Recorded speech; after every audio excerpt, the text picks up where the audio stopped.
Une caverne des hirondelles méconnaissable et pour cause, plus de 1500 motos occupent les lieux. C'est dans un rugissement de moteur que la bénédiction solennelle des motos a lieu, le moment fort d'une célébration devenue incontournable.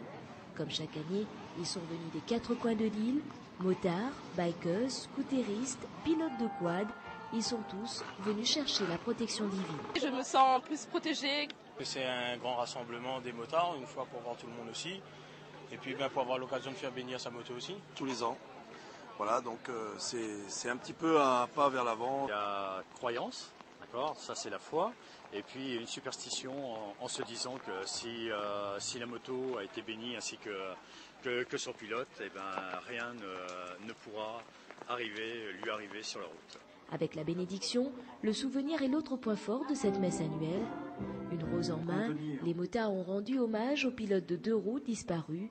La grande famille a participé à une procession qui a finalement donné lieu à cette magnifique croix. Il y a mon père qui a fait un accident il y a à peu près une vingtaine d'années. Il y a une grosse polémique sur les phares, etc. Donc faites attention, la route se partage.